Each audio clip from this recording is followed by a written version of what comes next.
I told you guys, I told you last time, don't buy what the Pittsburgh Steelers are saying. Watch what they do, not listen to what they say. We've went through this host, monkey and pony show last year when they were talking about Mason Rudolph in the quarterback position being Kenny Pickett versus Mason Rudolph. They thought that the 2024-2025 quarterback was on the roster then. They said the same things about Russell Wilson and Justin Fields.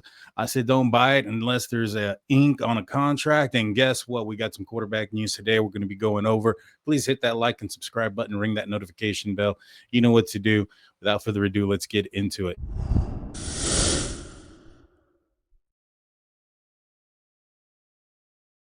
So, according to Ryan Burr of the Big Ten Network, I apologize. The Pittsburgh Steelers have inquired about a trade for quarterback of Jacksonville Jaguars, Trevor Lawrence. Trevor Lawrence is a 2021 top draft pick for the Jacksonville Jaguars back in 2021 out of Clemson, and this potential move doesn't come without its own controversy. So a lot of folks have been on the side of Justin Fields. They have been like, hey, let's give him a chance. He went 4-2. He had 10 touchdowns when you combine his throwing and his rushing ability to one interception while he was a Pittsburgh Steelers quarterback. He didn't lose his job, yada, yada, yada, yada. But I will tell you this, back when he was 4-2 and the Pittsburgh Steelers were 4-2, and that last game, I believe it was against the Las Vegas Raiders, I was ready to see what Russ had. I was ready to see what the other quarterback had to do. And it's not necessarily saying that Justin Fields, stunk it up or anything like that. I just felt that it wasn't to the standard that we would be looking for when it came to the quarterback position. And, Russ came in, he provided a spark, he provided something new, and then he got figured out. And at the end of the season, it felt like, the Steelers didn't go back to Justin Fields for a reason. They had him the entire year. I mean, Coach Tomlin is the type of coach that will do everything to win today, right? He will do everything. He will, pretty much bet the rest of the season to put in a player who potentially could be injured just to put all in for one game to win that very next game. That is the only thing that matters.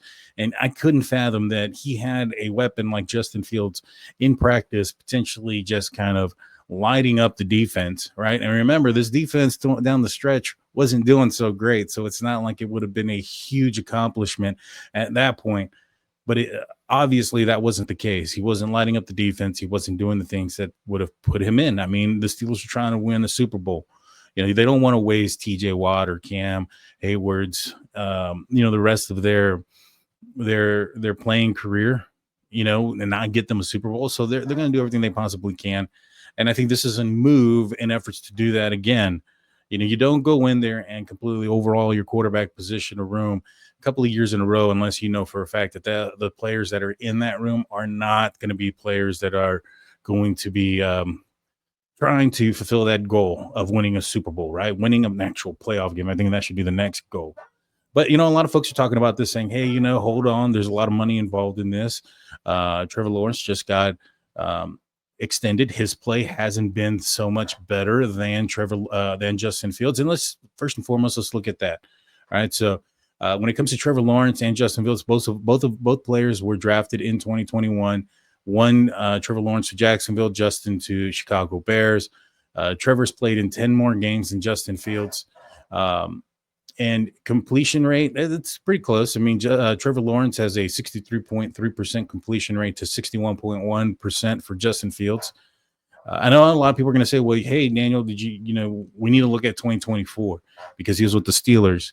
Well, Trevor Lawrence was with Jacksonville, and Jacksonville has had a carousel of quarterbacks and offensive coordinators. I mean, not quarterbacks, but of head coaches and offensive coordinators as well. And so he's in a bad situation. So let's look at the totality of the entire deal there. I know Trevor Lawrence had at least a couple of winning seasons there with Jacksonville as well. When it comes to passing yards, Trevor Lawrence takes it. He's got 13,000 passing yards, 13,815 to 7,780 passing yards. When it comes to passing yards per game, Trevor Lawrence has it at 230.3 yards per game to 155.6 yards per game for Justin Fields. Interceptions and touchdowns. For touchdowns, Trevor Lawrence also has more touchdowns than Justin Fields at 69 touchdowns to 45 touchdowns for Justin Fields. When it comes to interceptions, Justin Fields has less at 31 to Trevor Lawrence's 46. So Trevor has put the ball, I guess into harm's way quite a bit more than um, Justin has. He's also had more opportunities with it and thrown the ball more. When it comes to the rate, rushing attempts, I'm sorry. Obviously, this is where Justin's going to be taking over. Justin has had 418 rushing attempts to 231 for Lawrence. Rushing yards, Justin has over doubled Lawrence with 2,509 yards to Lawrence's 1,083 yards.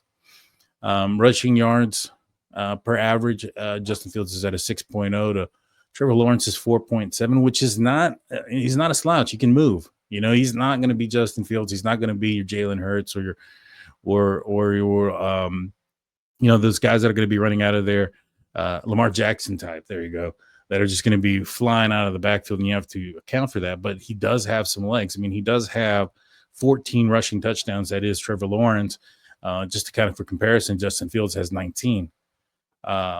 And Lawrence has been to a Pro Bowl. Now, if we go into some advanced air yard type of stuff or accuracy, let's go into the advanced accuracy. And this is all off of Pro Football Reference. When it comes to like on target throws, I mean, it's very comparable. Justin Fields is at 72.7%. Lawrence is at 73.8%. When it comes to the bad throw percentages, Justin Fields is at 18.6%, and Trevor Lawrence is at 18.0%. I mean, they're fairly close. Lawrence has a little bit more of, just looks like, Lawrence obviously, I think is just more of an accurate passer, more of a pocket passer, thrower of the football, who can also, do some damage with his legs. Now, here comes the financial part, because that's where everybody's kind of like, whoa, he just signed a very expensive contract. And I think that's true. But if the Steelers were going to sign either Justin Fields or Russell Wilson, how much do you think they would be spending in the next couple of years? A lot of people are saying, hey, something about maybe $35 million for 2 years for Justin Fields. I think some people are even saying $40 million for 2 years for Justin Fields, which would be a $20 million average. When it comes to Russ, last year he made 40, regardless of how you look at it. The Steelers only paid 1 point something. The rest was paid by Denver, but he was still a $40 million quarterback. I don't think he's going to drop down under 30, to be honest with you. I think that if you're going to end up signing a Russell Wilson with the Pittsburgh Steelers to be your starting quarterback, you're looking at 25 to 30 million per year.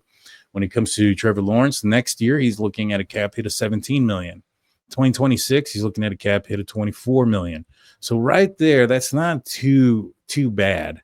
Now, going into the 2 years after that, and this is where it's going to be kind of like, all right, this guy really needs to progress, because if not, the Steelers are going to find themselves perhaps in a little bit of a hole here, because that's where, his cap hit is going to start hitting 35 million for 27, 28, it's going to be 47 million.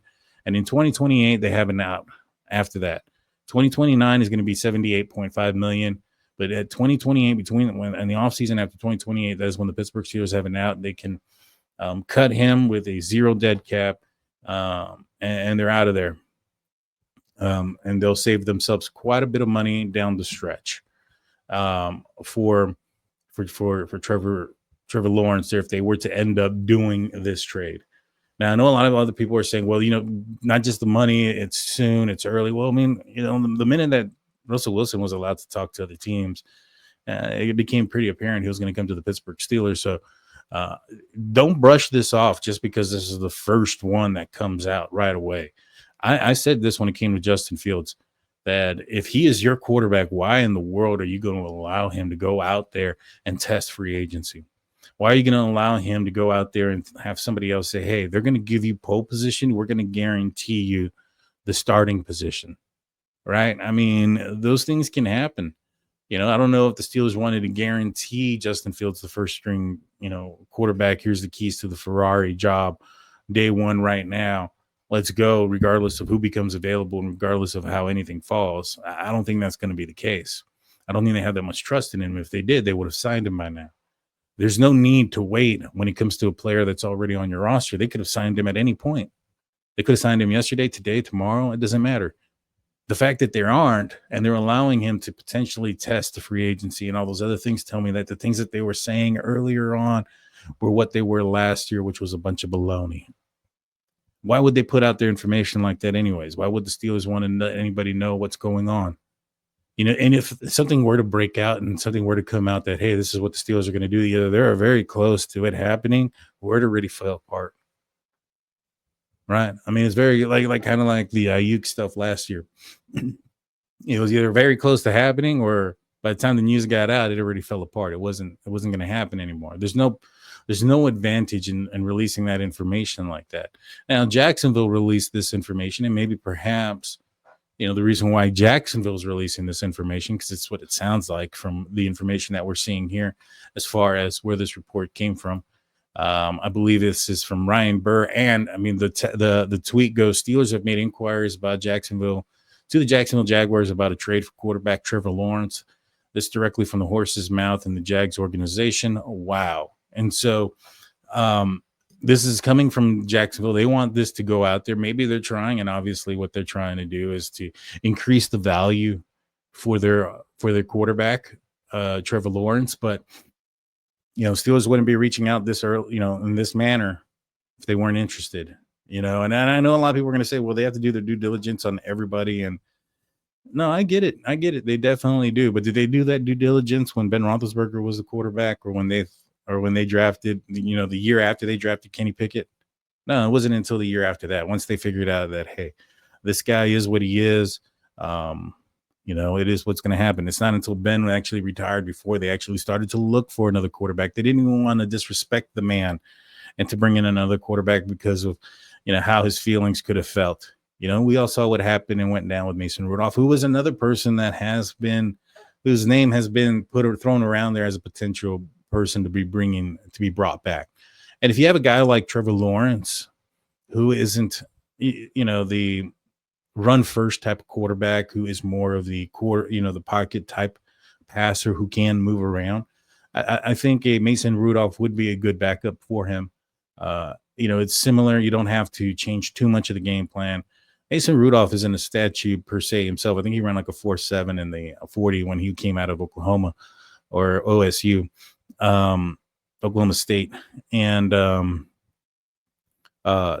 we've seen him. He had that one long run against the Detroit Lions that he ended up putting somebody in the hospital for. So, he's got some, I don't want to say some wheels or some legs, but he can move. You know what I'm saying? He's not a brisk runner of the football or anything like that. Mason Rudolph is not even compared to Trevor Lawrence. Trevor Lawrence probably looks like a very mobile quarterback compared to Rudolph, but at the same time, he's not a statue. He's not a guy that's just going to stand there and get hit. And so, exciting news. I think this is a clear indication that the Pittsburgh Steelers aren't as sold on Justin Fields or Russell Wilson making a return. And that's just kind of what I've seen. That's what I've seen since last week. That's what I told you guys on the last show when I said I didn't buy it. Still don't buy it. We'll wait to see what they do, not what they say. Please hit that like button, hit that subscribe button, ring that notification bell. Without further ado, guys, I'm out of here. Peace.